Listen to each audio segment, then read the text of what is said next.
Morgan, and today I finished sewing a Regency Reticule. So a reticule is a sort of bag that was popular in the early 19th century because in the Regency era the clothing tended to be quite slim fitting, and so pockets kind of didn't really go with the silhouette of the outfits, and so women started carrying around like reticules or little purses more often in that era.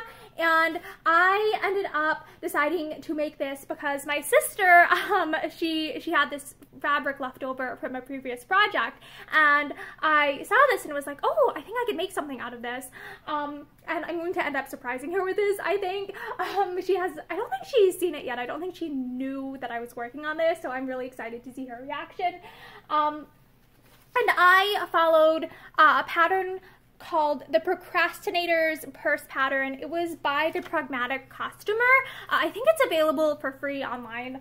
And I ended up mostly following it at first, but I didn't really like the particular method that that person used to finish the bag, like the inside lining of it. I really wanted the edges to be like fully sealed and stuff. So what I ended up deciding to do was an English seam for the inside, and I followed, what's her name? V. Birchwood's tutorial for that.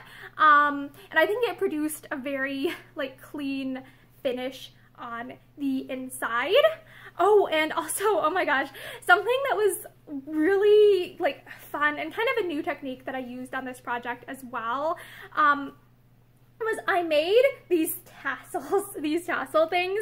I watched a few different tutorials on how to do that, but what I ended up doing is I used some just very thick like sewing thread, machine thread.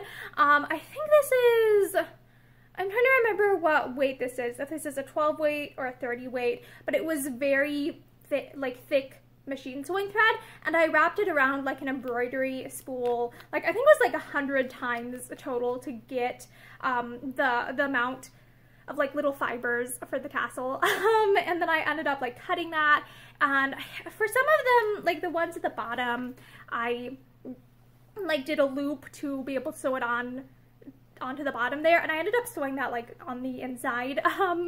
And for the ones on the ends of the ties, I just looped it directly over the ties. And for the ties were really interesting because what I found was that ribbon was a bit too thick for the casing.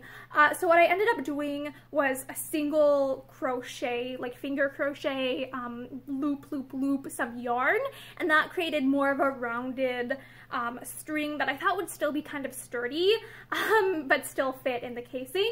And I ended up like weaving the ends together kind of with like, I guess I'd say like a buttonhole stitch, and then I covered that with the little tassels. So yeah, this was just such a fun project. It took about a couple days, so it is not the quickest project in the world.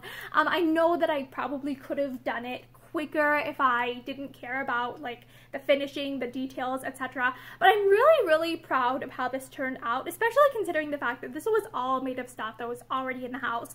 Like the fabric and the lining fabric were both left over, the yarn I already had, the thread I already had, and then the lace I already had in the house as well. So yeah, I'm really happy with how this turned out. And I wanted to show you too, I think how this is supposed to be held is kind of like this. So it's kind of like a wrist bag. I mean, theoretically it could also like fit over the head too, but I think this looks a little bit like, I don't know, I feel like this would be less practical. But yeah, I am just very proud of this finished project, and I wanted to show it off. I hope you're having a great day.